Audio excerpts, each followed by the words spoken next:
80s का दशक Mumbai. Underworld का नाम सुनते ही दिमाग में कुछ तस्वीरें बनती हैं। दाऊद इब्राहिम, गैंग वॉर और अक्सर एक कहानी, हिंदू बना मुस्लिम गैंग्स की। हाँ बिल्कुल। आज हम इसी दुनिया की गहराई में उतर रहे हैं, लेकिन किसी फिल्म के जरिए नहीं। हमारे पास मुंबई के एक रिटायर्ड एसीपी मधुकर जेंडे के इंटरव्यू का एक ट्रांसक्रिप्ट है। और जेंडे कोई मामूली अफसर नहीं थे, चार्ल्स शोबराज से लेकर कई बड़े गैंगस्टर्स को पकड़ने वाले अफसर। तो आज हमारी कोशिश ये समझने की है कि जो किस्से हम देखते सुनते आए हैं और जो हकीकत एक पुलिस वाले ने अपनी आंखों से देखी, उसमें फर्क क्या है। मतलब जेंडे के अनुभव हमें एक बिल्कुल अलग कहानी बताते हैं, धर्म की नहीं बल्कि धंधे, धोखे और निजी दुश्मनी की। तो चलिए इसी सबसे बड़ी धारणा से शुरू करते हैं, हिंदू बनाम मुस्लिम डॉन। इंटरव्यू में जेंडे साहब सबसे पहले इसी बात को तोड़ते हैं। हाँ, वो साफ कहते हैं कि ये गैंग धर्म के आधार पर बटे हुए थे ही नहीं। बिल्कुल नहीं। बिल्कुल नहीं। वो बताते हैं कि शुरुआत में दाऊद इब्राहिम, अरुण गवली, रमा नायक, बाबू रेशम, ये सब आप समझिए कि एक ही टीम का हिस्सा थे। अच्छा। उनके लिए धर्म का कोई मतलब ही नहीं था, उनका तो बस एक ही धर्म था, पैसा।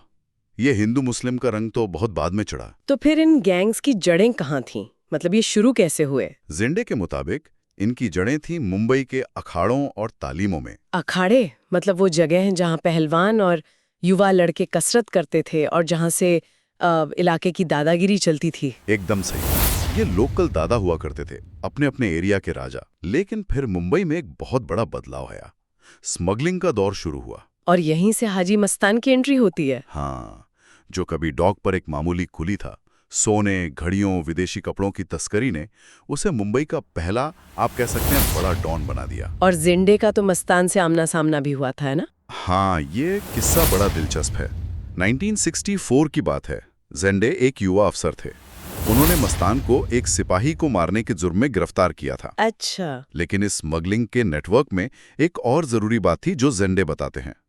तस्कर मतलब जो माल लाते थे वो ज्यादातर मुस्लिम थे।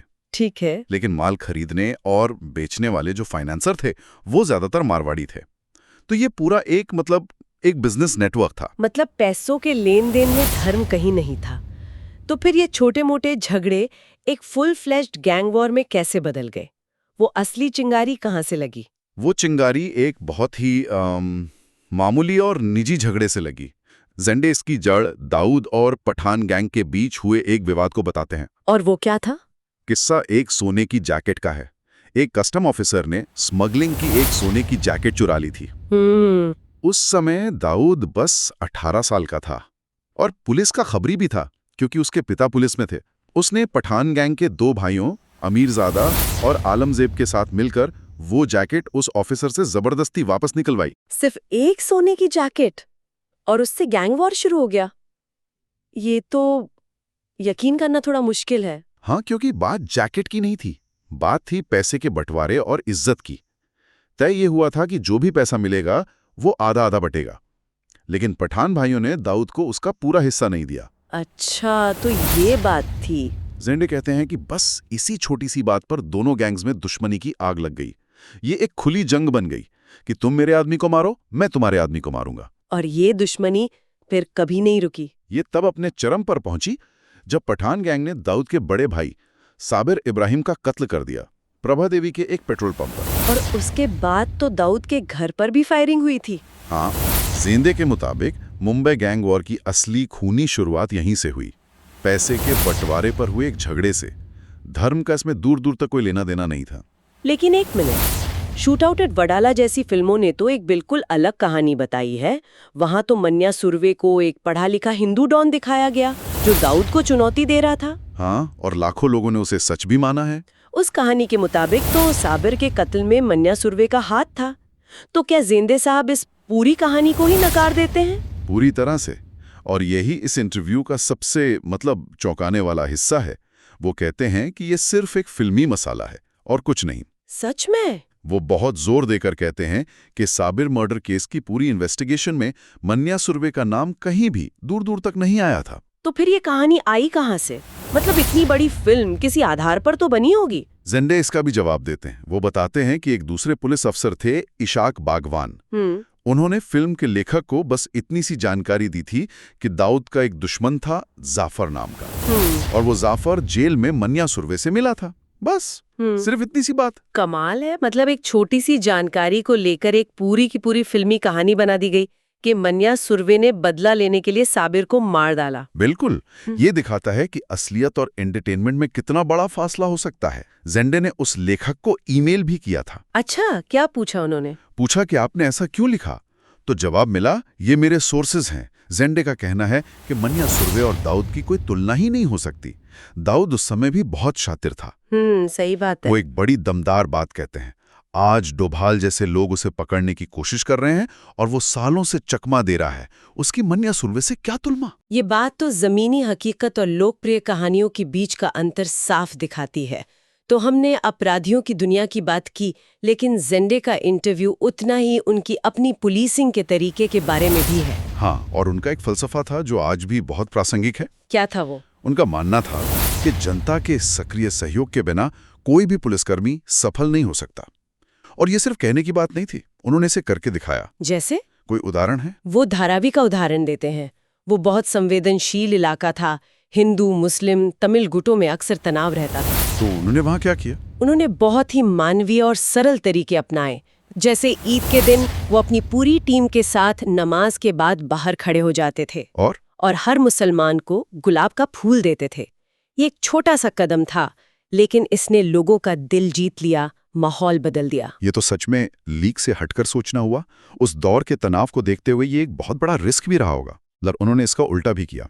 जब शिव जयंती का जुलूस निकलना था तो उन्होंने मुस्लिम समुदाय के लोगों से बात की, उन्हें मस्जिद के बाहर शरबत के स्टॉल लगाने के लिए राजी किया। अरे वाह! ये छोटे छोटे कदम आपसी विश्वास बनाने में बहुत कारगर साबित हुए।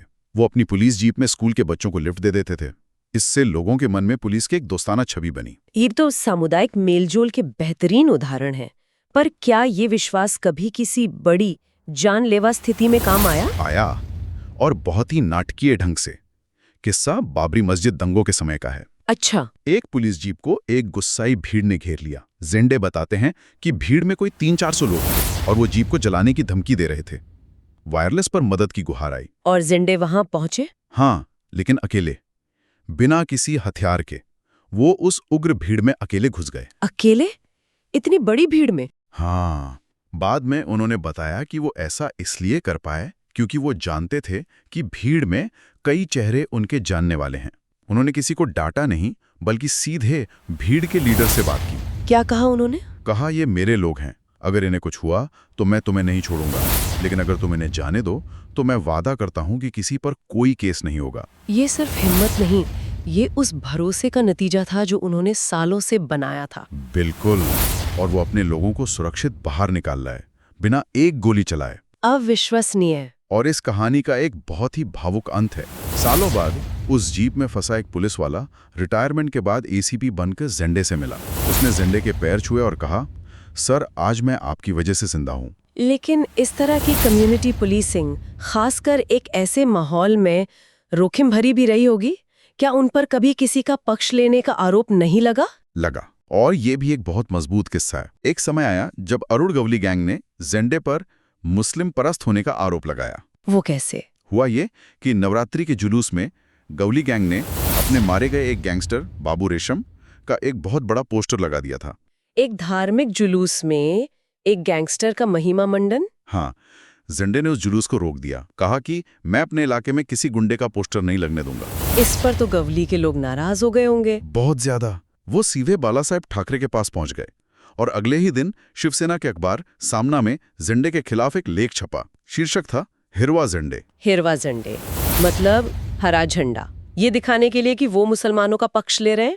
ये तो एक बहुत गंभीर आरोप था। बहुत गंभीर। उन्होंने इसका जवाब कैसे दिया? उन्होंने इसका जवाब भी बहुत हिम्मत से दिया। उन्होंने बाला साहेब ठाकरे को एक खुला पत्र लिखा। एक खुला पत्र? हाँ, और उसमें लिखा, गुंडों का कोई धर्म नहीं होता, उनका धर्म सिर्फ पैसा होता है। आज जो लोग हिंदू हिंदू कर रहे हैं, यही लोग कल तक दाऊद के पैर छूते थे। और उन्होंने ये भी लिखा कि ये गुंडे आज आपके साथ हैं, लेकिन याद रखना कल ये आपके भी खिलाफ खड़े होंगे। बिल्कुल। एक एसीपी का बाला साहेब ठाकरे को ऐसा खुला पत्र लिखना, इसका नतीजा क्या हुआ? नतीजा हैरान करने वाला था। बाला साहेब ठाकरे ने अपनी शख्सियत का परिचय देते हुए जेंडे का वो पूरा पत्र सामना के पहले पन्ने पर छापा, बिना किसी बदलाव के। वाह! और कहानी यही खत्म नहीं हुई।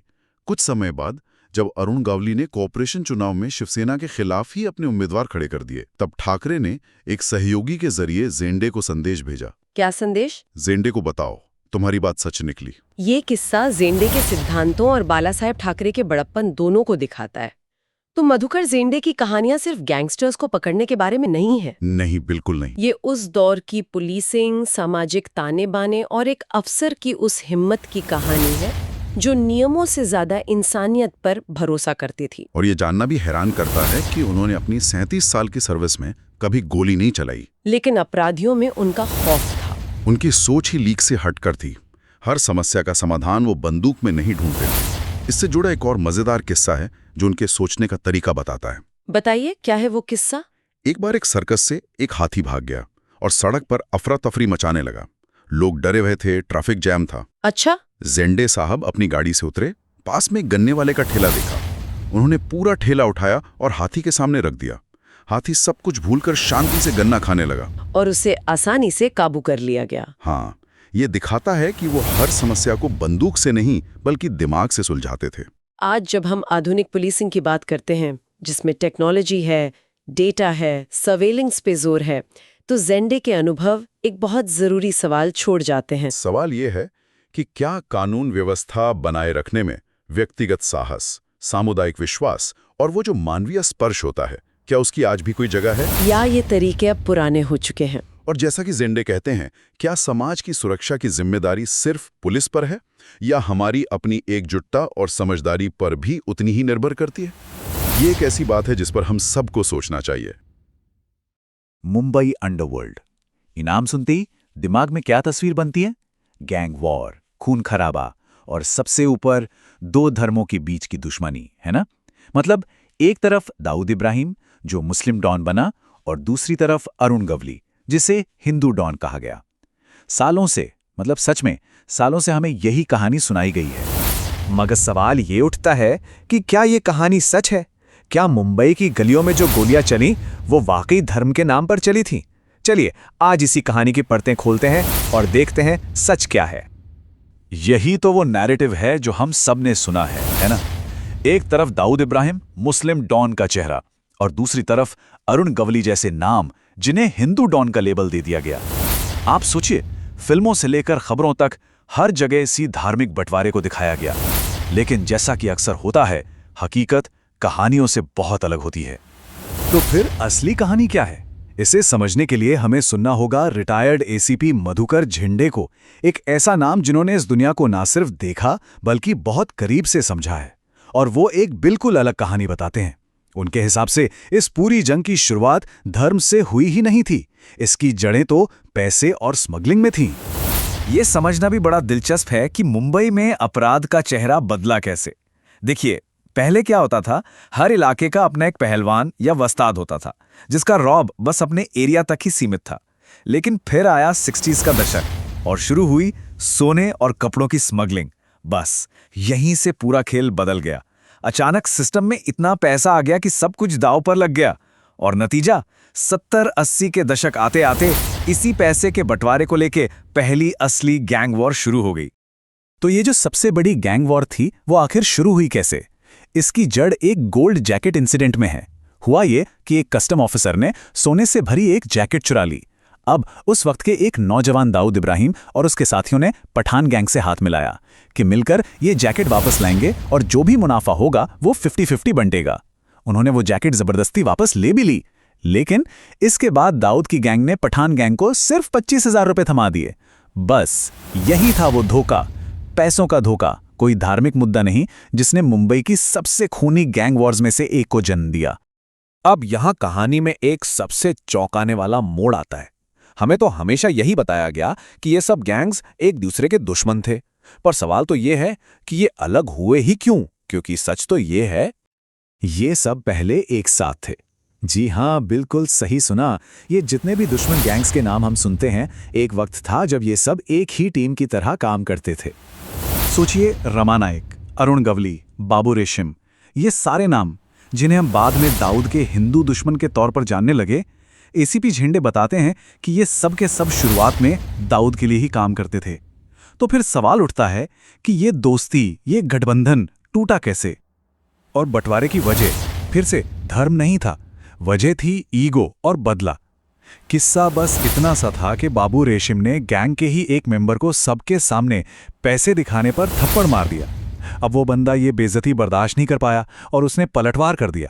बस यहीं से एक के बाद एक बदले का ऐसा सिलसिला शुरू हुआ जिसने पूरे गैंग को तोड़ के रख दिया। लॉयल्टी यहां पर्सनल थी, किसी धर्म से जुड़ी नहीं।